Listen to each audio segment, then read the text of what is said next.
well as the Kufra here, which I think is a pretty interesting opening. Yeah, like both sides are actually opening up with perhaps a support to start things off with. Well, it doesn't really reveal all too much, but the first pick Tamus is something that is very, very rare coming into towards the MYSG meta. But JPL is going to be able to actually get their hands on towards Mr. Ejector here with the jaw hit coming offline. But Bambi is thinking for a little bit more on what should be the best course of action coming in. He's only got a couple more seconds while they want to keep it very much safe. But oh my, Boxia is definitely hovered here. Oh, they will go for the Boxia. Okay, it looks like they're looking for something that can go to the back line, something that can, you know, really deny the health regen. Sorry, not health regen, but the spell vamp coming in for Geek Fam. And I guess that's what they're really expecting here. Boxia doesn't go to the back line, something that can, you know, base really deny the health regen. Sorry, not health regen. It's not. It's definitely not a Grok. But you know, and I guess that's what they're really expecting here. Boxia doesn't have a back line, something that can, you know, base really deny. But it's good enough. But it's good enough. Your team is banning. It fulfills its position. Now, Geek Fam, they decide to get rid of Kimmy here. I think this is a really smart ban. EVOS, they're going to reply with the Farsa. Okay, I can respect that as well. But Geek Fam, it looks like they have a very clear idea of how they want to design their particular draft here. Well, things are looking pretty good, I must say, and it's kind of been a while that we see Geek Fam members take that Kagura.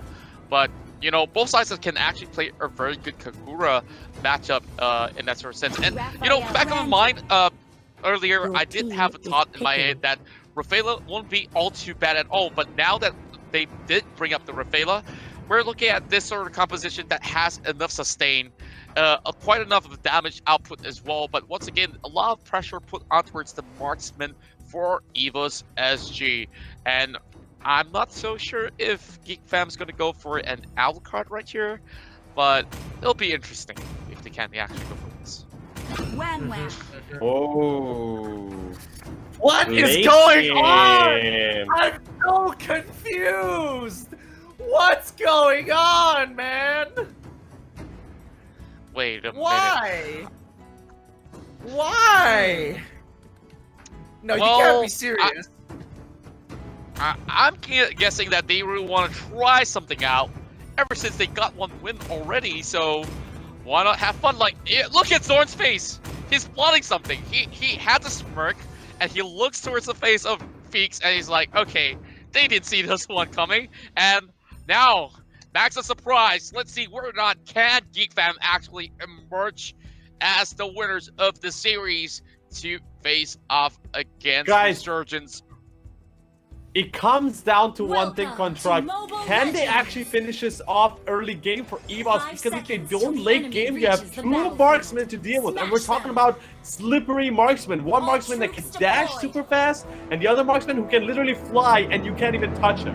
So, I wish good luck for both of these teams. Let's see what happens. Contra and Gideon, take it away, boys. Wait a minute. Look at the spell for Zorvecki as well. I'm so confused, dude! I really want to know what's the idea behind this. It looks like Zorn is going to get picked off here. He's getting chunked out really, really hard. Can they actually secure the kill? No, they cannot, but they do force him back into the base for an early recall. But luckily, Wooden Mask, you know, unfortunately, he's not going to get too much EXP, but just enough to help him reach level 2 once he absorbs one wave. And of course, Geek Fam will still have their members all in one piece, while Arts has been dishing quite a lot of damage right down below here against Soul. While this 1v1 is definitely going to be taking a little while, but Arts is trying to actually bully him off. Almost hitting level 2 already, as we are looking pretty much at a stalemate coming from both ends. Yeah, notice how Geek Fam is actually playing the game here, because they have 1-1 in the top side of the map. They're using Dominus instead of their main mage is acting as support. He's making sure he's face-checking everything with his umbrella, so he doesn't have to worry the rest of the team about, oh, are we going to get picked off by the Boxia? Are we going to get caught off from a rear angle? Dominus can check every single one of them without risking his life. And Zorn, as long as the information is given to him, he can actually look to take the kill. Oh my goodness. Oh my goodness. All right, that just happened. Seems like Biggs actually went down as well, while Bambi, of course, a 1-for-1 exchange right there.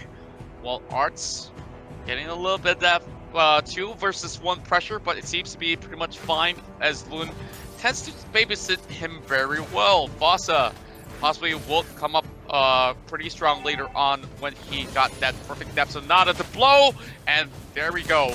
Dominus already getting chunked out there. Oh, the damage is so good! But not enough to take down Dominus. So close, but yet so far. And you know, both sides, surprisingly, Geek Fam, they've got the kills. The kills are even overall, but the farming from Geek Fam seems to be a little bit more efficient here for this part of time. And I'm more interested in the 1-1 pick more than anything else. Oh, but JPL getting a pick onto Arts here, but I don't think it's really gonna matter too much because they don't have their damage dealer, Fossa, right next to them. So JPL just creating the space for the rest of the team. Geek Fam on the other side, just look at them. They're all towards the bottom side of the map. They want to look to punish Soul, and Soul, there's no way he's getting out there. Unable to flicker because of the bouncing ball. They don't even get the disengage from the Valier, who can't really walk up unless he wants to die and join Soul in the Netherrealm. Oh yeah, of course, that might actually just happen, but we're looking at the box here, of course, causing a little nuisance here, running over the side of Arts. One blow of that Death Sonata lands, but not enough to actually take him out so far.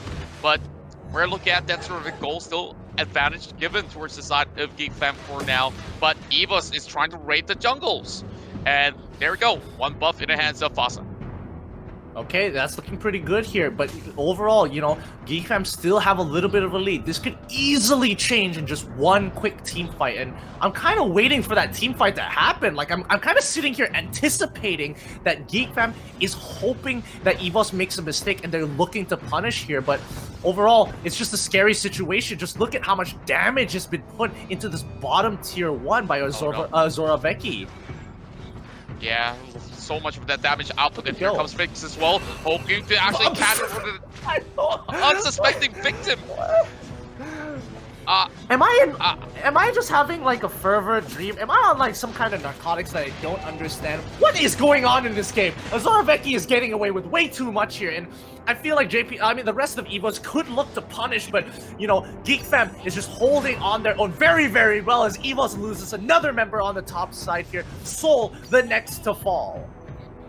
This is the first time that I'm looking at EVOS as G Hero, looking a little bit clueless of what to do right next. And of course, Zorn's going to be hopping all around, trying to actually taunt towards the side of Loon as well as Fossa, while Zoraveki is just going to be coming right back up. But oh, look at JPL though. He's actually driving by. He catches Zoraveki, but this is not the right target that he should be focusing on. While the turtle has been taken off, but Geek Fam here having a lot more action over the top side, crushing a tower as well as getting what they need. Yeah, it looks like EVOS has adapted their plan right now, and Zoraveki is now stuck in the middle of everybody, but is able to kite his way out of there with the help of the Aegis. JPL is able to survive in the backline, but they trade 1 for 1. Oh dear, Bambi next to hit the chopping block with the help of Dominus and Feeks. They are just mad maxing this entire game, roaming around like deserters, making sure that anything they want, they get it. Yeah, and oh God, I'm looking at Zord here. He exchanged that 1 for 2, knowing for the fact that he will go down, but yet again, he actually pulls so much of that advantage towards the side of Geek Fam. But Biggs now, of course, having Soul face checking, and look at the damage output. It's a little bit way too ridiculous right now. We're only at about 6 minutes of play, and this is once again Geek Fam just shoving things down their throat, as it will be a mega kill coming in from the side of Fix, rushing right in. They will be able to actually get even more out of that. Bambi is down for the third time coming. I am baffled with how this game has been going so far. Initially, I was thinking that, you know, the 1-1 pick was to actually deal with Soul, making sure that he can't really play the game because he's just going to get kited around. He gets picked off here again with the help of both Zorn with the help of both Zorn and Feeks, but now Arts is very, very low, but isn't able to be finished off by the rest of the team. The Death Sonata coming out from Fossa just wasn't enough, even though he just needed a little bit more damage. Yeah, and speaking of damage here, if we look into the item, it's just basic items on the side of EVOS SG. Nothing too huge being completed, and of course, there's so much of that sort of the gold difference in this span of early game. Geek Fam has already hit 21k by this 7-minute mark, and Zorn is just gonna do Zorn things. He's just gonna be showing even more emotes and 1,000 taps on towards that recall button for sure. Looks like JPL is trying to look for an intersection point against this opponent, but Geek Fam just taking full advantage of the fact that EVOS is just unsure of what to do. Look at the way their defense is going right now. They're unsure whether they should be going for certain fights, and they are. I mean, at this point, I'd be just as confused as them to deal with this Wanwan, because now it's become a prominent problem. 9k ahead of them as well, so they're not in any real position to contest them for these objectives. Yeah, and Zorn knows that very, very well. And if there's any sort of the pressure coming out from the side of EVOS, he will definitely fly right in, lands that Tyrant's Rage, and what can they do about it? Although JPL can actually be that really beefy mid-chill for the side of EVOS SG, it's still going to be members of EVOS here lacking that sort of firepower, and what? Yeah. I love it when JPL and Zorn are just trading emotes at each other. It's the greatest thing to watch. Oh boy. Alright, coming back into the game, Geek Fam is just making sure that they're completely gatekeeping like they did in game 1 against EVOS SG, because EVOS knows that they can't really win a fight in their current state. They need to hit the 21k mark before they even stand a chance to fight. But the Holy Baptism, oh, they land everything on Dominus, but he's still able to get out with a sliver of health. But they at least get one back in retribution. They trade JPL for Zorn. That's not too bad considering that EVOS took a very big risk there going for this pick. But man, it would have been so good if they got Dominus as well. Yeah, that was really close though. Like, Dominus just gets away pretty much in the tick of things. But now, another 13 seconds from now, we are looking at the Lord coming pretty soon online. And I'm not too sure how is EVOS SG getting anywhere near this without actually soaking in too much damage, because I'm looking at Geek Fam, they are already prepared, but of course they are about to answer my question real soon. Yeah, and I think at this point, like, no matter how many strong engages EVOS is able to pull off, a lot of the members for the side of Geek Fam are just extremely slippery. Like, the only person who is susceptible to Jawhead is Feeks. Azoraveki has abilities and counterplay. Dominus is able to, you know, transfer his position with the umbrella as well immediately after the unstoppable. So he does have forms of counterplay. However, it's still very, very difficult to actually play this game at all for EVOS with this lead that Geek Fam has developed. 12k, like, look at that. Yeah, I'm just looking at those numbers and the levels. Definitely, it's a big disparity between the two of these guys. And with that Lord coming in towards the mid lane, well, is just going to be some defenses coming out. So now that has been utilized coming in from the side of Fossa. But the tower will still be pretty much intact with a really good defensive mechanism coming in from the side of EVOS SG. And they are pretty much familiar with this sort of a maneuvers inside their base. They are known as one of the best defensive counter-engaged teams, and I'm hoping to actually see a lot more to defend their top side.